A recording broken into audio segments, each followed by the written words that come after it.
আমরা আজকে ব্লাড প্রেশারের দ্বিতীয় পর্যায় নিয়ে আলোচনা করব। তা ব্লাড প্রেশারটা কি সেটা আমাদের জানা দরকার। রক্তচাপ সম্বন্ধে আমরা যা যা জানি সেটা নিয়ে আলোচনা করব।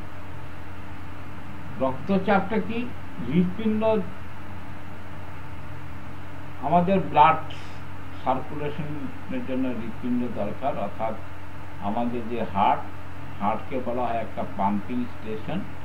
সেই পাম্পিং স্টেশন থেকে ব্লাড পাম্প করে সারা শরীরে ছড়িয়ে দেয়।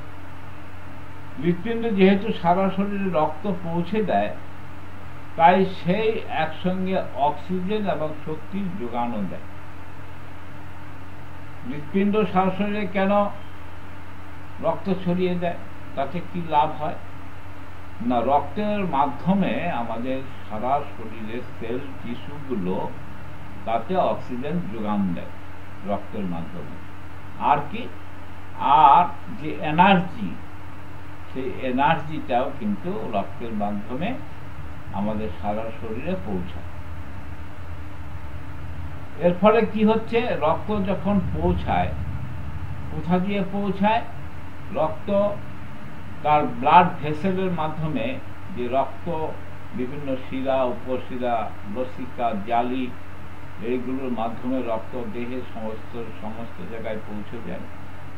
যে এর ফলে কি, এই রক্ত পাম্পিং স্টেশন থেকে যখন প্রেশার যে পাম্প করা হয়, তখন একটা চাপ সৃষ্টি হয়। চাপে আমাদের রক্তবাহ যে দেয়ালগুলো, সেখানে একটা ধাক্কা লাগে। আমাদের যে ব্লাড ভেসেলগুলো, সেই ব্লাড ভেসেলগুলোর মধ্যে ধাক্কা দেয়। এই ধাক্কা বা এই চাপকে বলা হয় ব্লাড প্রেশার, রক্তের চাপ। অর্থাৎ হার্ট যে পাম্প করে, পাম্প করার ফলে ব্লাড ভেসেলের মধ্যে রক্তের যে শিরা, উপশিরা, তারপরে ধমনী, লসিকা, এই সমস্ত জায়গা যে ব্লাড সার্কুলেশন হয়, তার ফলে যে চাপ হয়, এই চাপকে বলা হয় ব্লাড প্রেশার। তবে বর্ধিত রক্তচাপ রক্তবাহ এবং হৃৎপিণ্ডে একটা টান সৃষ্টি করে, যা আমাদের হার্ট অ্যাটাক বা অন্যান্য হৃদরোগের দিকে নিয়ে যেতে পারে। এই যে প্রেশারটা, এটা যদি অ্যাবনর্মাল অবস্থা হয়, তখন কি হয়, আমাদের হার্টে মাসেল আছে, সেই মাসেলগুলো কিন্তু হার্টকে পাম্প করায়।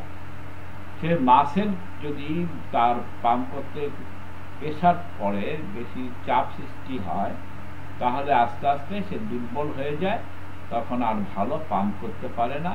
আর ভালো পাম্প করতে না পারলে, ব্লাড সার্কুলেশন না হওয়ার ফলে কি হয়, হার্ট অ্যাটাক হয়। হার্ট অ্যাটাক হলে মানুষ মারা যায়। তাহলে এই যে প্রেশার, এই প্রেশারটাকে দু ধরনের প্রেশার বলা হয়। একটা হচ্ছে সিস্টোলিক প্রেশার, আর একটা ডায়াস্টোলিক প্রেশার। তাহলে রক্তের দুটো প্রেশার আছে, একটা হচ্ছে সিস্টোলিক প্রেশার আর একটা ডায়াস্টোলিক প্রেশার। তা এই রক্তচাপ আমরা কিভাবে পরীক্ষা করব, কিভাবে এটা নির্ণয় করা হবে রক্তের চাপ? প্রত্যেক রক্তচাপ নির্ণয় দুটি অঙ্ক ধরা হয়। প্রত্যেকটা রক্তচাপকে নির্ণয় করার জন্য দুটি অঙ্ক নির্ধারণ করা হয়। একটাকে বলা হয় সিস্টোলিক রক্তচাপ, আর একটাকে বলা হয় ডায়াস্টোলিক রক্তচাপ। তাহলে সিস্টোলিক রক্তচাপ কোনটা? অর্থাৎ হৃৎপিণ্ড যে বর্ধিত চাপটি শরীরের মধ্যে দিয়ে রক্ত পাঠানোর জন্য প্রয়োগ করে। অন্যদিকে দ্বিতীয়টি হলো ডায়াস্টোলিক রক্তচাপ, এটি এক ধরনের নিম্নচাপ। আমাদের হৃৎপিণ্ড যখন হৃদধ্বনিগুলি থাকে, বিশ্রাম করে, তখন এই চাপ অনুভূত হয়। অর্থাৎ সিস্টোলিক প্রেশারটা হচ্ছে রক্ত যখন পাম্প করে ঠেলে পাঠিয়ে দেয়, তখন যে চাপটা সৃষ্টি হয়, সেটা হচ্ছে সিস্টোলিক প্রেশার।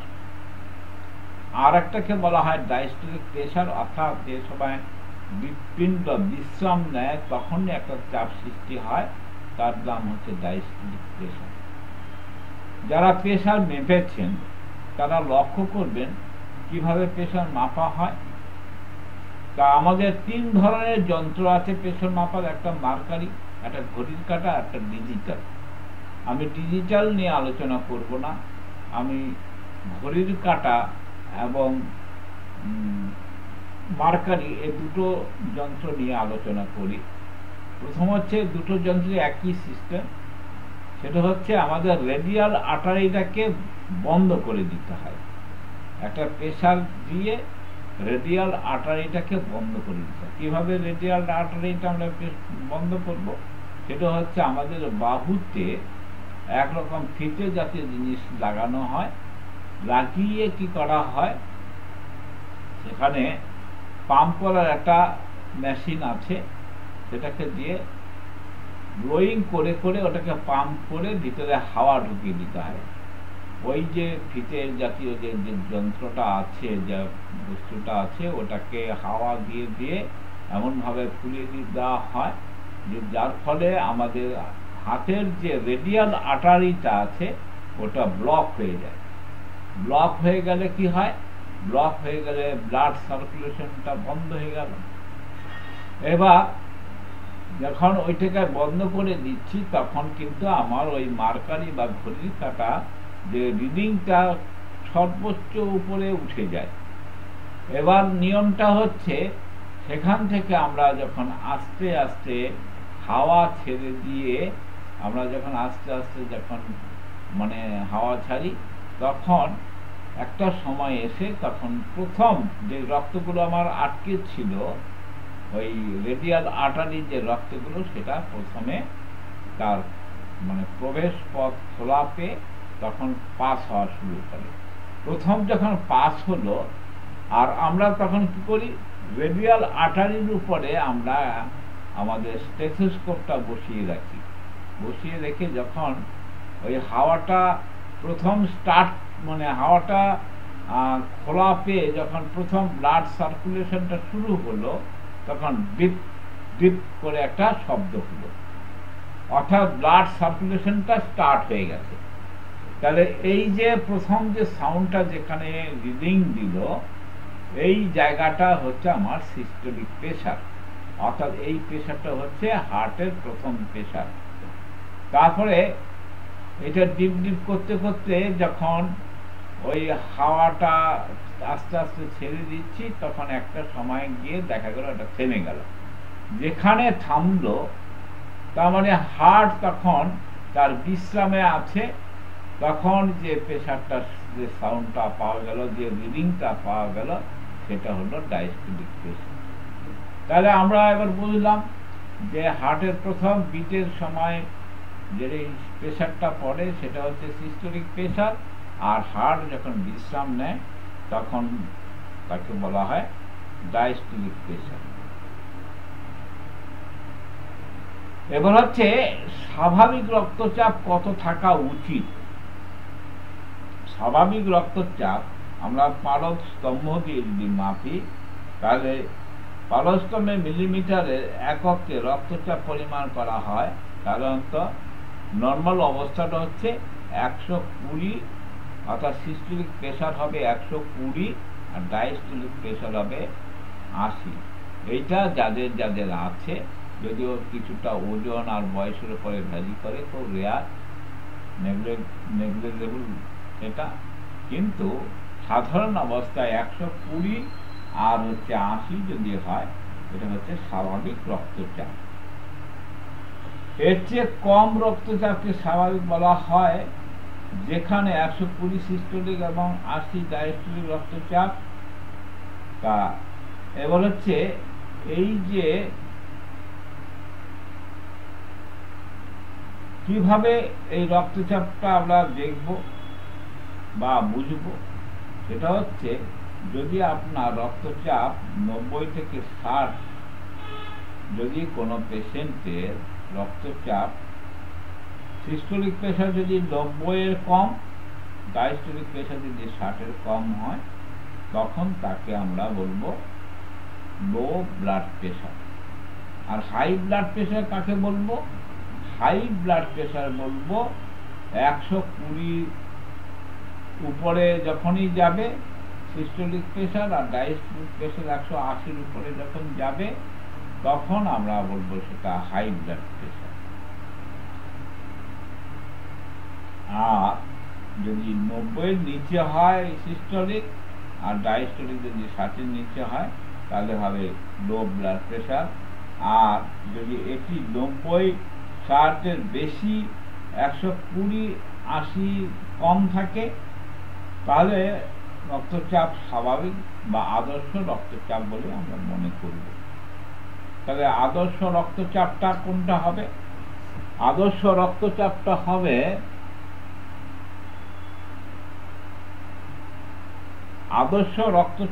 হবে অর্থাৎ 120/80 আর 120/80 নিচে হবে, আর 90-60-এর উপরে হবে, সেটা হবে আদর্শ রক্তচাপ।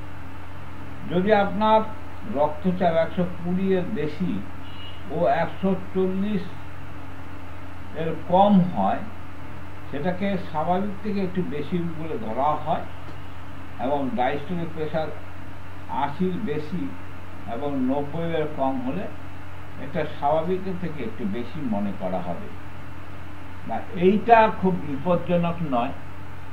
এই বিপজ্জনক নয় এই জন্য এই প্রেশারটাকে নর্মাল করা যায় উইদাউট মেডিসিনে, লাইফস্টাইল পরিবর্তন করে, জীবনযাত্রা পরিবর্তন করলে এটা পরিবর্তন হয়।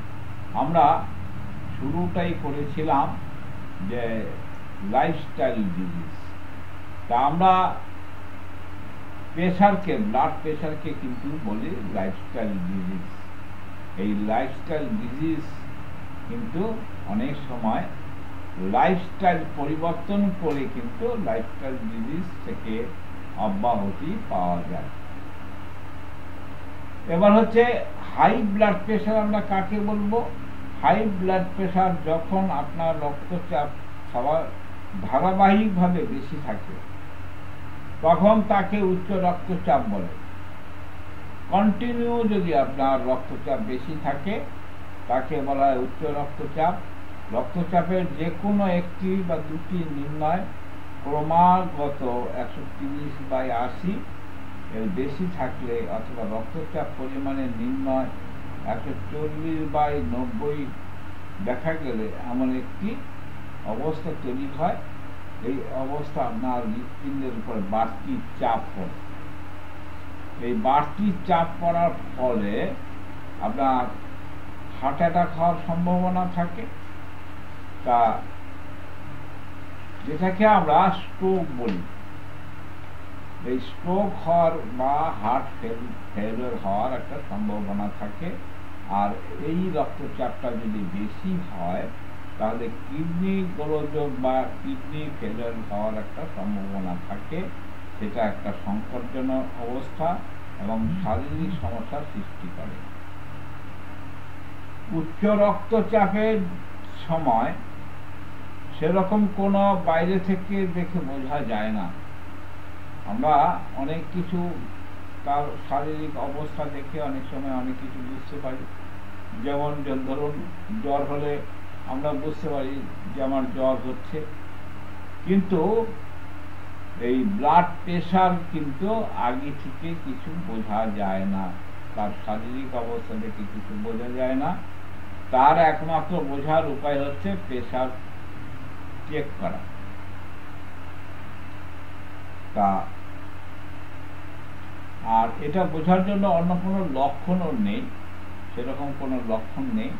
কাজেই কেবলমাত্র নিয়মিত রক্তচাপ পরীক্ষার মাধ্যমে এটা সঠিকভাবে ধরা পড়ে। যারা মাল্টি স্পেশালিস্ট হসপিটালে চিকিৎসার জন্য গিয়ে থাকেন তারা দেখবেন ভারতবর্ষের যত রকম মাল্টি স্পেশালিস্ট হসপিটালগুলো আছে তাদের প্রথম কাজটা হচ্ছে রোগী দেখার আগে তারা প্রথমে যে কাজটা করে সেটা হচ্ছে তারা প্রথমে প্রেশারটা দেখে, ওজনটা দেখে। এটা হচ্ছে তাদের প্রাথমিক কাজ। রোগী চিকিৎসা করার আগে তারা প্রেশারটা দেখে, ওজনটা দেখে। আমরা ওজনের ব্যাপারে এর আগে একটা ক্লাস করেছিলাম, কিছু প্র্যাকটিক্যালও করেছিলাম আমরা। সেটা হচ্ছে মানে বডি মাস ইন্ডেক্স বের করার একটা পদ্ধতি, এবং বডি মাস ইন্ডেক্সের পরিমাণ দেখে আমরা তার শারীরিক অবস্থার কথা চিন্তা করতে পারি। তাহলে এই ক্ষেত্রেও আমরা প্রেশারটা এই জন্যই, যেটা মাল্টি সুপার স্পেশালিস্ট হসপিটালগুলোতে করা হয়, তারা অবজার্ভ করেছেন যে বিভিন্ন সময়ে যেহেতু ব্লাড প্রেশারের কোনো মানে সাইন সিমটমস আগে থেকে বোঝা যায় না, সেই জন্য প্রেশারটা তারা নিয়মিত চেক করে থাকে। তবে আমাদেরও উচিত প্রতিটা পেশেন্টের নিয়মিতভাবে তার প্রেশারটা মাপা বা নির্ণয় করা।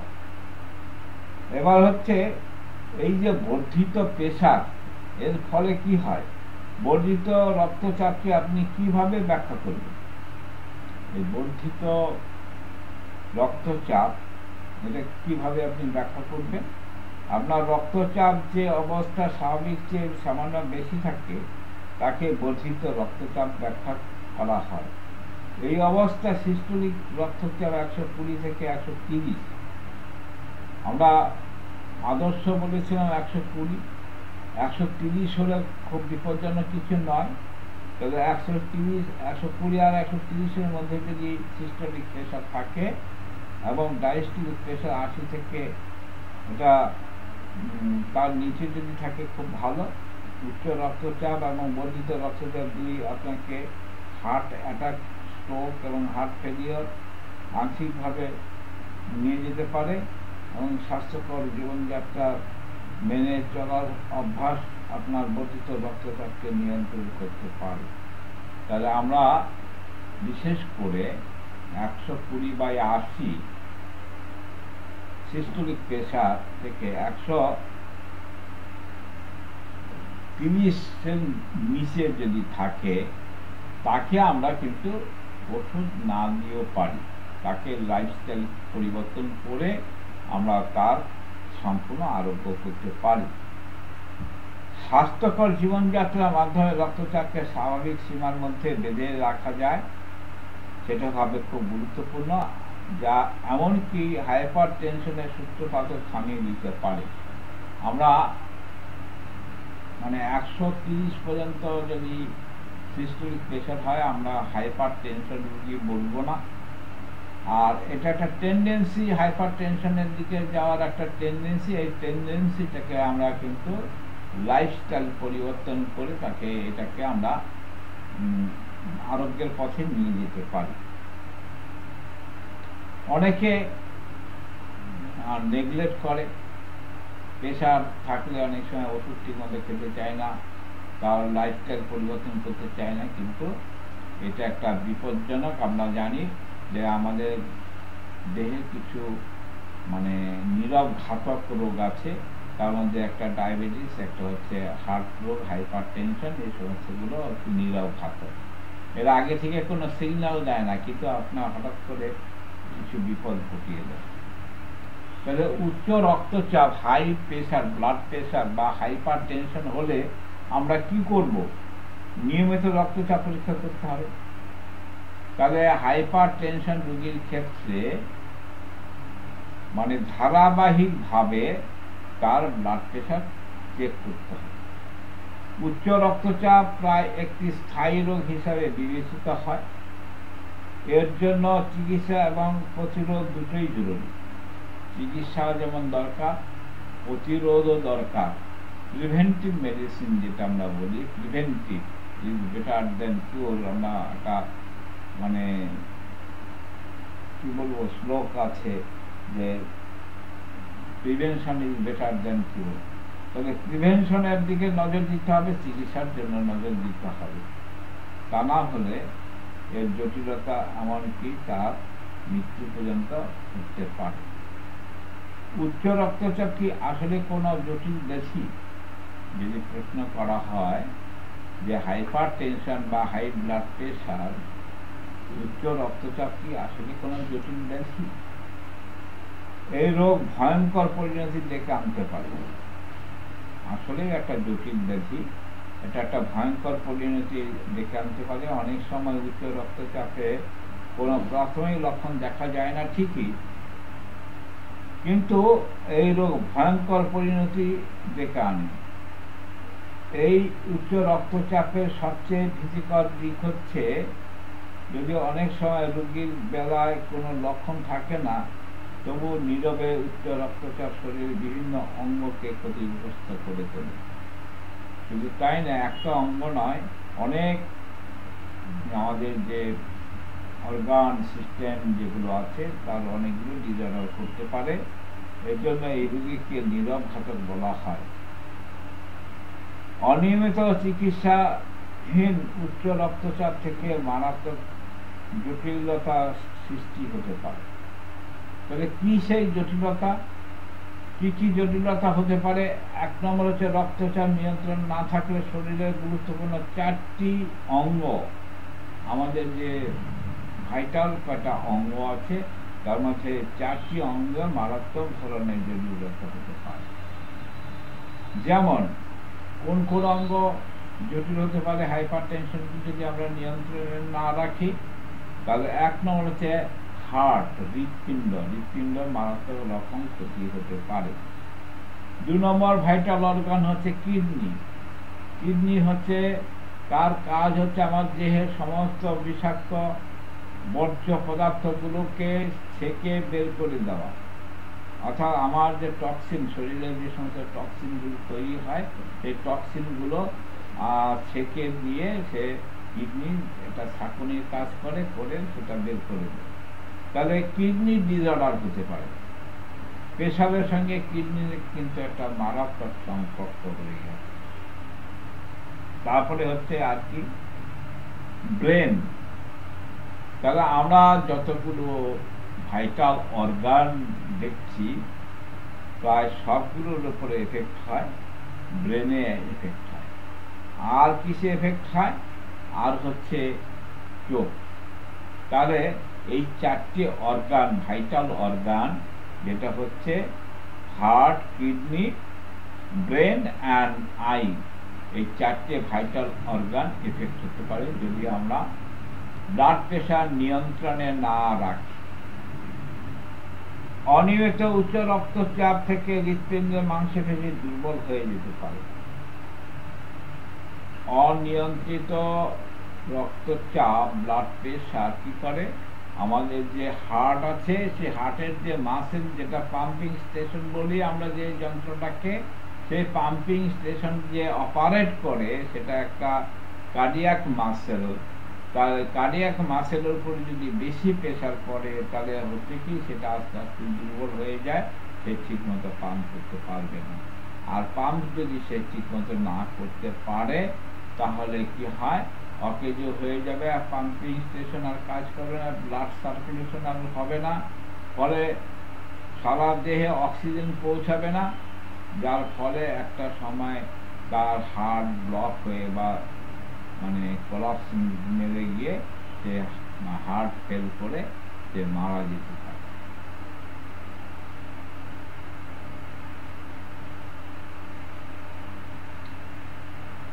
আর কি হয়? দুর্বল হৃদযন্ত্র রক্ত পাম্প করতে পারে না, এবং এই অবস্থাকে বলা হয় হার্ট ফেলিয়ার। রক্ত নালীর গাত্র সংকুচিত হয়ে হার্ট অ্যাটাক হতে পারে, ইনফেকশন হতে পারে। আর কি হয়? সেটা হচ্ছে আমরা যেটা বলেছিলাম যে ব্লকেজ, শুধু হার্ট ব্লকেজ হয় না, তার বিভিন্ন ব্লাড ভেসেলগুলো ব্লকেজ হয়ে যেতে পারে। তাহলে অন্যান্য ব্লকেজ হয়ে গেলে বা ইনফেকশন হলে তার হার্ট ফেল হওয়ার একটা সম্ভাবনা থাকে। উচ্চ রক্তচাপের কারণে কিডনি নষ্ট হয়ে যেতে পারে, যার ফলে মানুষ মারা যেতে পারে। কিডনি যদি ফেল করে তাহলে কিন্তু মানুষ মারা যায়। আর কি, মস্তিষ্কে স্ট্রোক হতে পারে। যদি প্রেশার বেশি হয় তাহলে আমাদের যে ব্রেন আছে, ব্রেন থেকে রক্তস্খলন হতে পারে, রক্তস্খলন হয়ে মানুষ কিন্তু মারা যেতে পারে। এবার হচ্ছে কি কি কারণে হাইপার টেনশন হয়।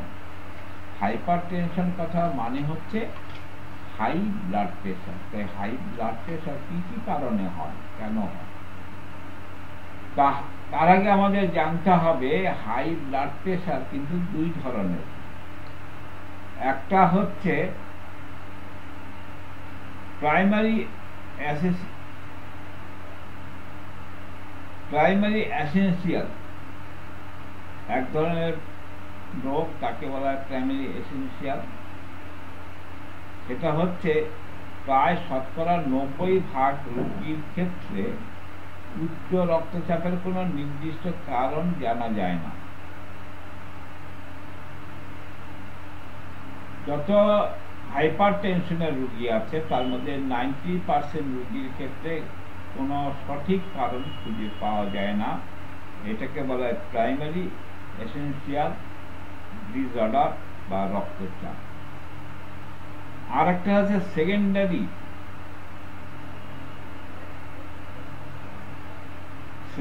এসেনশিয়াল। এইটা হচ্ছে আমরা পরে আলোচনা করছি, সেটা বিশেষ কিছু কিছু রোগীর ক্ষেত্রে হয়, যেমন বংশগত কারণে হয়। তাহলে আমরা 90% হচ্ছে কোন রকম কারণ খুঁজে পাওয়া যায় না কেন হয়। সাধারণত বয়স্ক মানুষের উচ্চ রক্তচাপ বেশি থাকে, কিন্তু কিছু কিছু বিষয় উচ্চ রক্তচাপের আশঙ্কা বাড়ায়। সেটা হচ্ছে কিছু কিছু ব্যবহার, কিছু কিছু অবস্থা জন্য দায়ী। সেটা হচ্ছে উচ্চ রক্তচাপের বংশগত ধারাবাহিকতা আছে, যাদের জিনগত আমরা কারণ বলি, বংশগত কারণ বলি। তা কারো যদি বংশগত হাই ব্লাড প্রেশার হওয়ার একটা প্রবণতা থাকে, তাদের ক্ষেত্রে বেশি দেখা যায়। যদি বাবা মায়ের উচ্চ রক্তচাপ থাকে তবে সন্তানের এই রক্তচাপ হওয়ার সম্ভাবনা থাকে। শুধু তাই না, আমরা হোমিওপ্যাথি চিকিৎসার ক্ষেত্রে আমরা কি করি, কেস টেকিং করি। হোমিওপ্যাথি চিকিৎসার ক্ষেত্রে আমরা কেস টেকিং করার সময় আমরা কি করি, তার প্রেজেন্ট কমপ্লেন লিখি, পাস্ট কমপ্লেন লিখি, আর একটা ফ্যামিলি হিস্ট্রি লিখি। ফ্যামিলি হিস্ট্রিতে আমরা কার কার সম্বন্ধে জানতে চাই। একটা হচ্ছে প্যাটার্নাল সাইড, একটা হচ্ছে ম্যাটার্নাল সাইড। পিতৃকুলে যে সমস্ত মানে লোকজন বা পূর্বপুরুষ আছে তাদের সম্বন্ধে জানতে চাই, আর মাতৃকুলে আমরা তাদের সম্বন্ধে জানতে চাই। তাহলে এই যে প্যাটার্নাল সাইড আর ম্যাটার্নাল সাইডে যদি কারো হাইপার টেনশনের টেন্ডেন্সি থেকে থাকে, সেই ক্ষেত্রে কিন্তু তার সেই পেশেন্টের ক্ষেত্রে কিন্তু সেটা তার একটা প্রবণতা থেকে যায় এবং তার একটা ঝুঁকিও থাকে। আর কি, যারা হ্যাবিচুয়াল স্মোকার, যাদের স্মোকিং করার একটা অভ্যাস আছে, তাদের কিন্তু এই হাইপার টেনশন হওয়ার একটা প্রবণতা আছে। আমরা জানি যে স্মোকিং এর ফলে আমাদের যে সেন্ট্রাল নার্ভাস সিস্টেম ইরিটেট হয়ে যায়। এই ইরিটেট হওয়ার ফলে যে তার সারা শরীরের যে নার্ভাস সিস্টেমগুলো আছে সেগুলো ইরিটেট হয়ে পড়ে, এর ফলে কিন্তু হাইপার টেনশনটা হয়।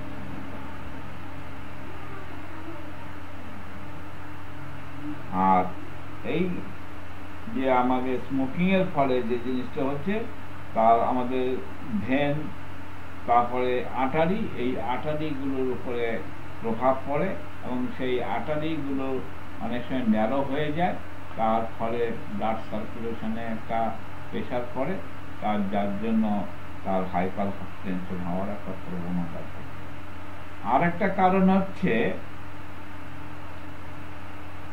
Sodium chloride. যারা বেশি ইনটেক করে, যারা সোডিয়াম ক্লোরাইড, আমরা যে লবণটা বাজারে যে লবণটা পাওয়া যায়, সেই লবণটা যারা বেশি খায়, তাদের কিন্তু হাইপার টেনশন হওয়ার একটা প্রবণতা থাকে। কেন থাকে? লবণ কি করে, এই যে আমাদের যে হোমিওপ্যাথিক বা বায়োকেমিক ওষুধ তৈরি করা হয় সোডিয়াম ক্লোরাইড থেকে, তার নাম হচ্ছে নেট্টামিউর। তো এই নেট্টামিউর যে ওষুধটা তৈরি হয় সোডিয়াম ক্লোরাইড দিয়ে, এই সোডিয়াম ক্লোরাইডের একটা ধর্ম আছে। সেই ধর্মটা হচ্ছে ব্লাডকে সে কি করে, তার মধ্যে ফ্লুইডের পরিমাণটা বাড়িয়ে দেয়। তার ফ্লুইডের পরিমাণটা বাড়িয়ে দিলে কি হচ্ছে, রক্তের আয়তনটা বেড়ে যায়। আর রক্তের আয়তনটা বেড়ে গেলে তার মধ্যে একটা প্রেশার তৈরি হয়। সেই জন্য হাইপার টেনশনের রোগীদের ক্ষেত্রে মানে লবণ খাওয়া একেবারে টোটালি নিষেধ করা হয়। কেন নিষেধ করা হয়? তার বৈজ্ঞানিক কারণটা হচ্ছে যে সোডিয়াম ক্লোরাইড যে লবণটা আমরা খাই, সেই লবণটা তার একটা জল তৈরি করার একটা প্রবণতা থাকে, বিশেষ করে ব্লাডের যে মধ্যে তার একটা জল তৈরি করার, ফ্লুইড তৈরি করার একটা প্রবণতা থাকে। এবং এই ফ্লুইড তৈরি করার ফলে কি হয়, তার ব্লাড ভলিউমটা বেড়ে যায়। এই ব্লাড ভলিউমটা বেড়ে গেলে স্বাভাবিকভাবে রক্তে একটা বেশি অতিরিক্ত চাপ পড়ে।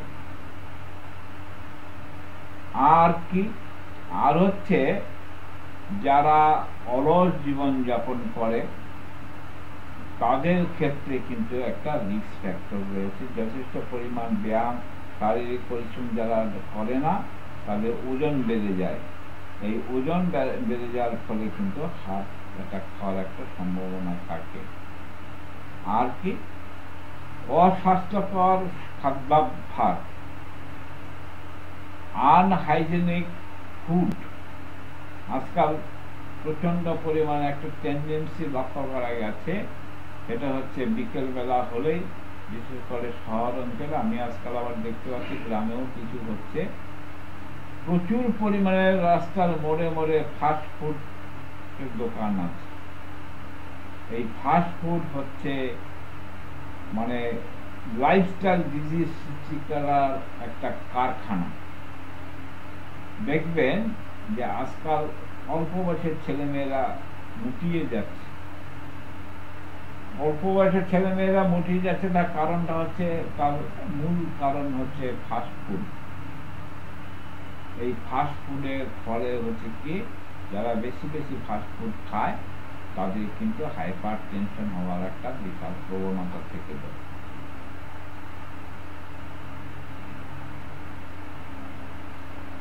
আমরা আর একটা জিনিস লক্ষ্য করছি, সেটা হচ্ছে এই হাইপার টেনশনের সঙ্গে ডায়াবেটিসের কিন্তু একটা রিলেশন রয়েছে। আপনারা যারা প্র্যাকটিস করেন তাদের লক্ষ্য করে দেখবেন যে যাদের ডায়াবেটিস আছে তাদের কিন্তু হাইপার টেনশন হওয়ার প্রবণতা বেশি থাকে। অথবা আবার যাদের হাইপার টেনশন আছে তাদের কিন্তু ডায়াবেটিস হওয়ার একটা প্রবণতা রয়েছে। তাহলে হাইপার টেনশনের সঙ্গে ডায়াবেটিসের কিন্তু একটা রিলেশন রয়ে গেছে। তা আমরা হাইপার টেনশন নিয়ে আলোচনা করলাম। আমরা বাকিটা আজকে দেখলাম অনেকে আপনারা আউট হয়ে গেছেন, সেই জন্য আর এটাকে দীর্ঘায়িত করব না। নেক্সট দিন পরের যে পর্যায়ে যেটা থাকবে, আমরা প্রয়োজনে কয়েকটা পর্যায়ে শুরু করব। আজকে আমরা এই দ্বিতীয় পর্যায়ে এখানে তাহলে